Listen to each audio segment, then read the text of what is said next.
Good evening, my grim gardeners.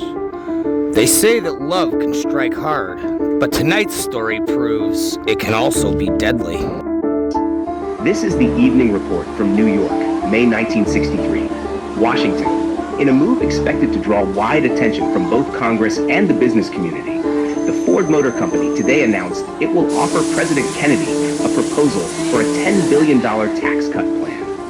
Company officials outlined the program as a direct means to stimulate consumer spending, strengthen industrial growth, and reduce the risk of a stalled economy. White House aides have not yet commented publicly. I had a hammer in the mall, a hammer in the king, all over this land. A hammer out danger, a hammer out of warning. On an early evening in May of 1963, a young man with his hand in his pocket walked briskly up New York's 3rd Avenue. The air was soft and beautiful. The sky was darkening by slow degrees from blue to the calm and lovely violet of dusk. There were people who loved the city, and this was one of the nights who made them love it. Everyone standing in the doorways of the delicatessens, the dry cleaning shops, and the restaurants seemed to be smiling. An old lady, pushing 2 bags of groceries in an old baby pram, grinned at the young man and hailed him. "Hey, beautiful!" The young man gave her a smile and raised his hand in a half wave. She passed on her way thinking, "He's in love." He had that look about him. He was dressed in a light gray suit, the narrow tie pulled down a little, his top collar button undone. His hair was dark and cut short. His complexion was fair, his eyes a light blue. Not an extraordinary face, but on this soft spring evening, on this avenue in May of 1963, he was beautiful. And the old woman found herself thinking with a moment's sweet nostalgia that in spring, anyone can be beautiful.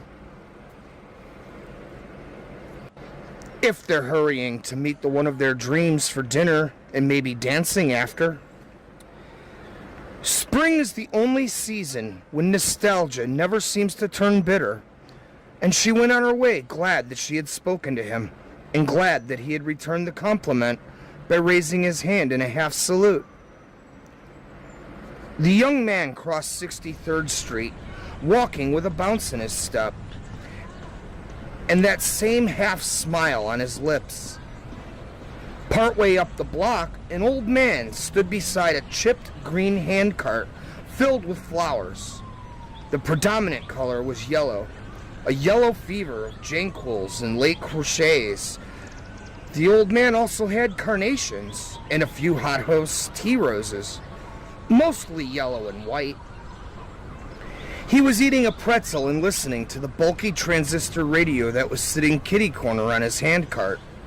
What authorities are calling the Hammer murderer has claimed yet another victim. This marks number 5 in a rash of recent killings, still unsolved by the local police department.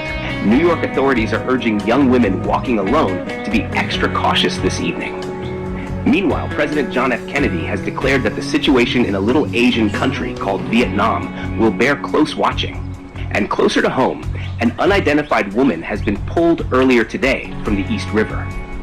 Now, in today's headlines, a grand jury has failed to indict a crime overlord in the city administration's ongoing war on heroin. And overseas, Russia has successfully tested yet another nuclear device, further heightening tensions in the Cold War. None of it seemed to matter. None of it seemed real. The air was soft and sweet. 2 men with beer bellies stood outside a bakery pitching nickels and ribbing each other. Spring trembled on the edge of summer, and in the city, summer is the season of dreams. The young man passed the flower stand, and the sound of bad news faded. He hesitated, looked over his shoulder, thought it over. He reached into his coat and touched something in there again. For a moment, his face seemed puzzled, Callahan, I told you lonely, almost haunted. And then, as his hand left the pocket, it regained its former expression of eager expectation. He turned back to the flower stand, smiling. He would bring her some flowers. That would please her. He loved to see her eyes light up with surprise and joy when he brought her a surprise. Little things, because he was far from rich. A box of candy, a bracelet, once only a bag of Valencia oranges, because he knew they were Norma's favorite. You are sure we are invisible? "My young friend," the flower vendor said as the man in the gray suit came back, running his eyes over the stock in the handcart. The vendor was maybe 68, wearing a torn gray knitted sweater and a soft cap in spite of the warm evening. His face was a mat of wrinkles. His eyes were deep in pouches, and a cigarette jittered between his fingers. But he also remembered how it was to be young in the spring. Young and so much in love that he practically zoomed everywhere. The vendor's face was normally sour, but now he smiled. Just a little. Just as the old woman pushing the groceries had. Because this guy was such an obvious case. He brushed pretzel crumbs from the front of his baggy sweater and thought, if this kid were sick, they'd have him in intensive care right now. "How much are your flowers?" the young man asked. "I'll make you a nice bouquet for $1. Those tea roses, they're hothouse. They cost a little more, 70 cents a piece. I sell you half a dozen for $3.50. "Expensive," the young man said. "Ah, nothing comes cheap, my young friend. Didn't your mother ever tell you that?" The young man grinned. She might have mentioned it at that. Sure she did. I give you half a dozen, 2 red, 2 yellow, 2 white. Can't do better than that, can I? Put in some baby's breath. They love that. And fill it out with some fern. Nice. Or you can have the bouquet for $1. "They?" the young man asked, still smiling. "My young friend," the flower vendor said, flicking his cigarette into the gutter and returning the smile. "No one buys flowers for themselves in May. It's like a national law. You understand what I mean." The young man thought of Norma. Her happy, surprised eyes. Her gentle smile. He ducked his head a little. "I guess I do at that," he said. "Sure you do. What do you say?" "What do you think?" "I'm gonna tell you what I think. And hey, advice is still free, isn't it?"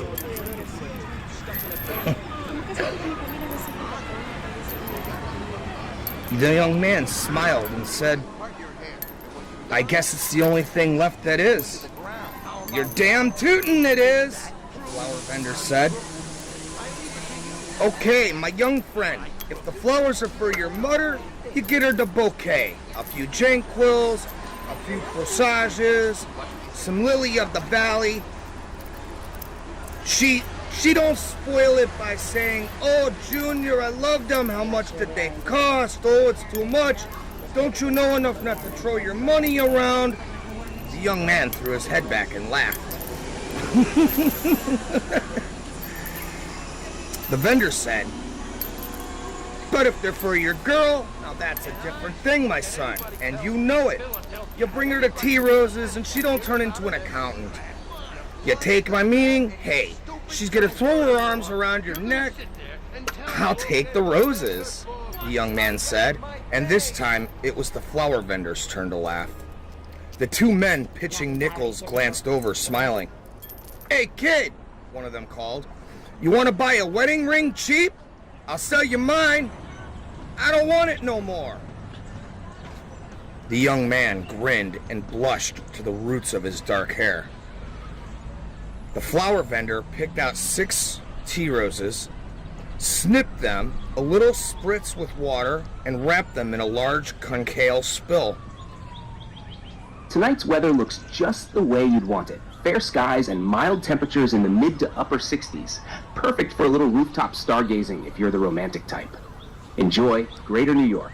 Enjoy. The flower vendor scotch taped the seam of the paper spill and advised the young man to tell his lady that a little sugar added to the water she put them in would preserve them longer. I'll tell her, the young man said. He held out a $5 bill. Thank you. Just doing the job, my young friend, the vendor said, giving him $1.02. His smile grew a bit sad. Give her a kiss for me. On the radio, the Four Seasons began singing Sherry. The young man pocketed his change and went up the street, eyes wide and alert and eager, looking not so much around him at the life ebbing up and down 3rd Avenue, as inward and ahead, anticipating. But certain things did impinge. A mother pulling a baby in a wagon, a baby's face comically smeared with ice cream, a little girl jumping rope and sing-songing out her rhyme. Betty and Henry up in a tree, Kissing. First comes love, then comes marriage. Here comes Henry with a baby carriage. 2 women stood outside a washateria, smoking and comparing pregnancies. A group of men were looking in a hardware store window at a gigantic color TV with a 4-figure price tag. A baseball game was on, and all the players looked green. The playing field was a vague strawberry color, and the New York Mets were leading the Phillies by a score of 6-1 in the top of the 9th. He walked on, carrying the flowers, unaware the 2 women outside the washateria had stopped talking for a moment and had watched him wistfully as he walked by with his paper of tea roses. Their days of receiving flowers were long over. He was unaware of a young traffic cop who stopped the cars at the intersection of 3rd and 69th. With a blast of his whistle, he let him cross. The cop was engaged himself and recognized the dreamy expression on the young man's face from his own shaving mirror, where he had often seen it lately. He was unaware of the 2 teenaged girls who passed him going on their own way and then clutched themselves and giggling. At 73rd Street, he stopped and turned right. This street was a little darker, lined with brown stones and walk-down restaurants with Italian names. 3 blocks down, a stickball game was going on in the fading light. The young man did not go that far. Half a block down, he turned into a narrow lane. Now the stars were out, gleaming softly, and the lane was dark and shadowy, lined with vague shapes of garbage cans. The young man was alone now. No, not quite. A wavering yowl rose from the purple gloom, and the young man frowned. It was some tomcat's love song. There was nothing pretty about that. He walked more slowly and glanced at his watch. It was 8:15, and Norma should be just... Then he saw her, coming toward him from the courtyard, wearing dark blue slacks and a sailor blouse that made his heart ache. It was always a surprise seeing her for the first time. It was always a sweet shock. She looked so young. Now his smile shone out, radiated out, and he walked faster. "Norma!" he said. She looked up and smiled, but as they drew together, the smile faded. His own smile trembled a little, and he felt a moment's disquiet. Her face over the sailor blouse suddenly seemed blurred. It was getting darker now. Could he have been mistaken? Surely not. It was Norma. I brought you flowers, he said in a happy relief, and handed the paper spill to her. She looked at them for a moment and smiled, and handed them back. "Thank you, but I think you're mistaken," she said. "My name is Norma," he whispered, and pulled the short-handled hammer out of his coat pocket where it had been all along. "They're for you, Norma. It was always for you. All for you." She backed away, her face a round white blur, her mouth an opening black O of terror. And she wasn't Norma. Norma was dead. She had been dead for 10 years, and it didn't matter because she was going to scream. And he swung the hammer to stop the scream, to kill the scream. And he swung the hammer. The spill of flowers fell out of his hand. The spill spilled and broken open, spilling red, white, and yellow tea roses beside the dented trash cans, where the cats made love in alien dark, screaming in love, screaming. He swung the hammer, and she didn't scream, but she might scream, because she wasn't Norma. None of them were Norma. And he swung the hammer, swung the hammer, swung the hammer. She wasn't Norma, so he swung the hammer, as he had done 5 other times. Some unknown time later, he slipped the hammer back into his inner coat pocket and backed away from the dark shadow sprawled on the cobblestones, away from the litter of tea roses by the garbage cans. He turned and left the narrow lane. It was full dark now, and the stickball players had gone in. If there were bloodstains on his suit, they would not show in the dark, not in the soft late spring dark. And her name had not been Norma, but he knew what his name was. It was Love. His name was Love, and he walked these dark streets because Norma was waiting for him, and he would find her someday soon. He began to smile. A bounce came into his step as he walked down 73rd Street. A middle-aged married couple, sitting on the steps of their building, watched him go by, head cocked, eyes far away, and a half-smile on his lips. When he passed by, the woman said, "How come you never look at me that way anymore?" "Huh?" "Nothing," she said. But she watched the young man in the gray suit disappear into the gloom of the encroaching night, and thought that if there was anything more beautiful than springtime, it was young love. Sherry, Sherry baby, Sherry, Sherry baby, Sherry, Sherry baby. Show's over. Everybody go back to doing what you were doing.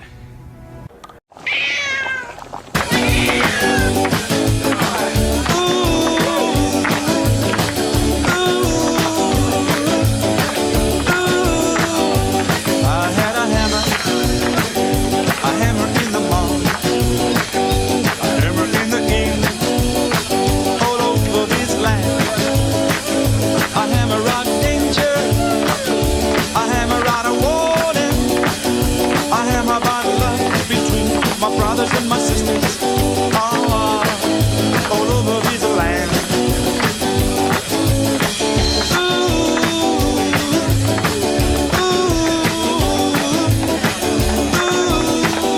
If I had a bell, I'd ring it